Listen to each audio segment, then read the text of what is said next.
I'm a writer and a tour guide, so a triple threat, if you will. A threat to none of your jobs, that's for sure.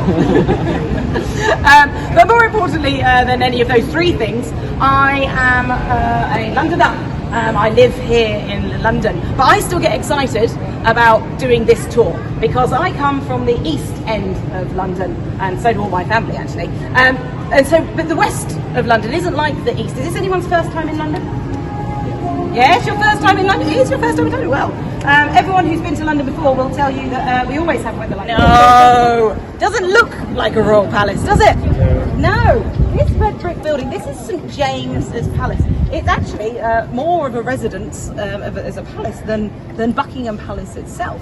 This is where more kings and queens have actually lived. Buckingham Palace is used more these days as an office than as a residence. But this was built by Henry VIII, probably our most infamous king.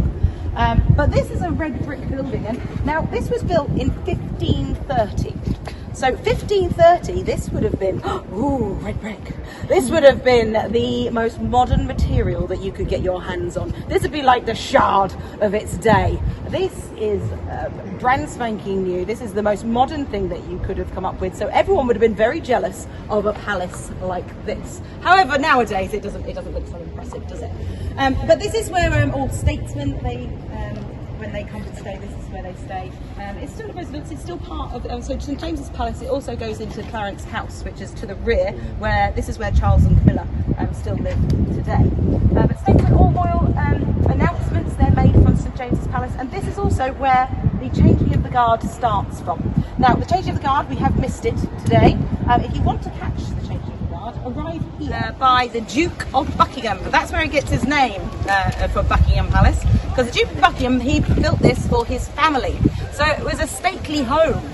However, the royal family, they saw this, George III, he saw this and went, oh, I quite like the look of that stately home that the Duke of Buckingham has built. And he bought it from him.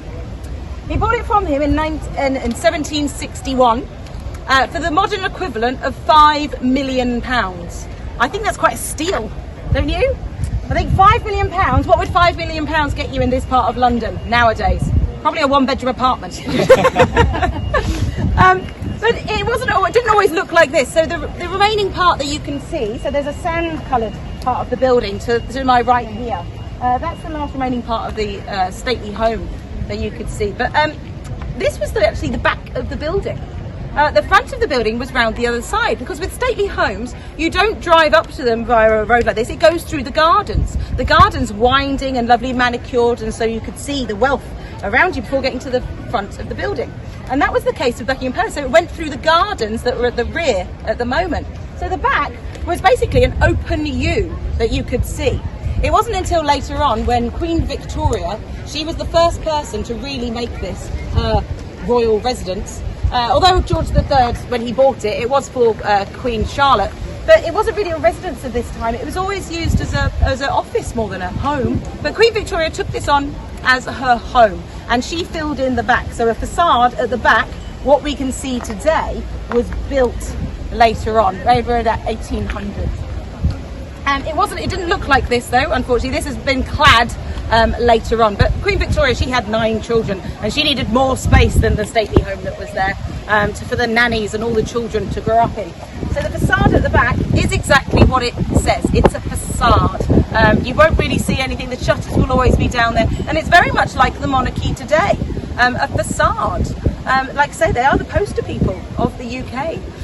But you wouldn't want thousands of people every day looking into your windows at the back, so that's why you can't really see through.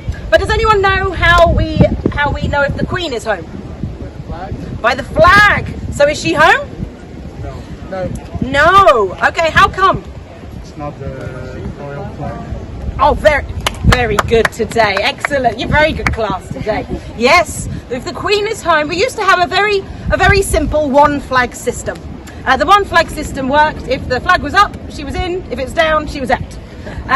We've now got a complicated 2 flag system, in that if the Union flag is flying, the Queen is out. If the Royal Standard is flying, she is in. That's her own flag, the Queen's Royal Standard.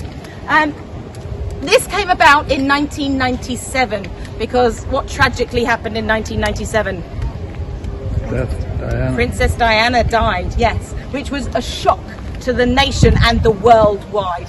And so when she died, flags everywhere were flying at half-mast. However, there was no flag up at Buckingham Palace, and this was seen as a sign of it was hugely disrespectful to Diana because of course, the tumultuous relationship between the Queen and the Princess. So people, because this was such a pinnacle point in the UK for tourists and people, like, if you remember the seas of flowers that were here, people came to Buckingham Palaces to pay their respects, and there was no flag at half-mast. And so since then, there is now this two-flag system, so if someone dies, then a flag can be flown at half.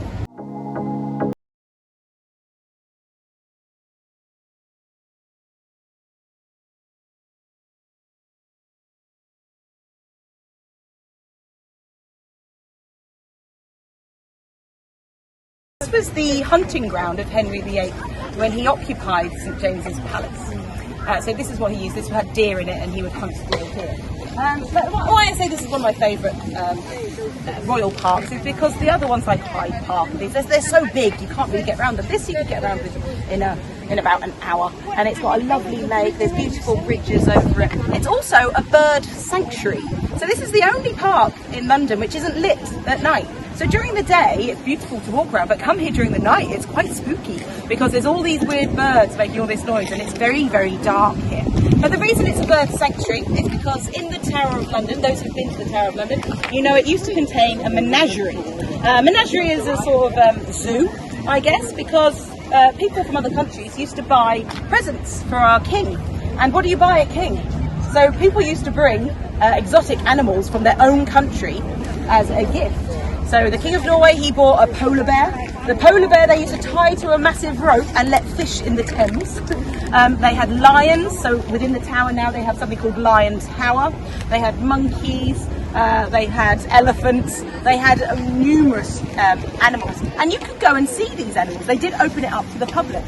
The price of seeing these animals was 1 penny, or a beloved dog or cat that you could feed to the lion. Shallower than it is now, and it used to come out a lot further, and it used to come all the way out here. And within the Thames there used to be small islands. This, where we're standing now, used to be called an island called Forney Island, and it was seen as a holy ground, and so they made an abbey on this ground.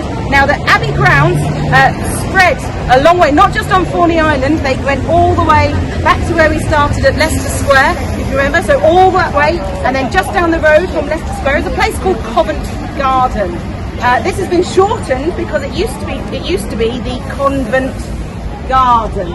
So the convent to the abbey was all the way back to where we started. So the grounds there were enormous.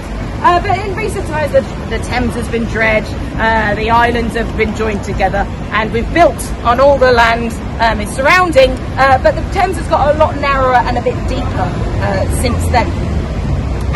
But the abbey that you can see here, obviously that's not the one from 890, that would be ridiculous. But the one you can see now, most of this was built in 1250. 1250, so the building, the sandy coloured bit to the side, that's roughly 1260, so 1250. And then this is later in the 17th century, we've got the tower entrance here. And what a beautiful building it is, too. But the entrance here, this is most famous site for when William and Kate got married in 2011. This is where we like to spread the royal marriages around a bit, though, so it isn't just Westminster Abbey. St Paul's Cathedral, that's where Charles and Diana got married, and then obviously more recently Harry and Meghan, they got married at Windsor Castle. So we don't give all the love just to one great building here. But this building is also in a constant state of flux. It's constantly being added to. So the figures over the door, can you see the figures there? They're modern day martyrs. One of them is Mahatma Gandhi. The one that's slightly coming out of the archway, leaning forward, that's Martin Luther King. So it's constantly being updated. There's a piece of stained glass window in Westminster Abbey now, which has been designed by, what's his name now? David. This was grass not so long ago. It's now just a dusty. Square. This is a place where people protest. It's often silent protests that people placards from. But this is your final royal palace. Thank you. This, behind us, is the Palace of Westminster. Now, most people think that this is just called the Houses of Parliament, but no, this is the Palace of Westminster. It was a palace. In 1066, this is where William the Conqueror, William I, this is where he came and built the palace to draw power away from the people. Now, it was a palace all the way up until the 1300s, and then this became our houses. It contains our Houses of Parliament, our Houses of Commons, and our Houses of Lords as well. But it's still called the Palace of Westminster. Now, it's gone through many regenerations of itself. It's been plagued by fires. There's been lots of rebuilding. One of the oldest parts is right by the road. If you can see, there's a part which is less decorative and smoother than the other. That's the oldest part of the building, and the rest of it has been added on to now. It's gone through a massive regeneration at the moment. The reconstruction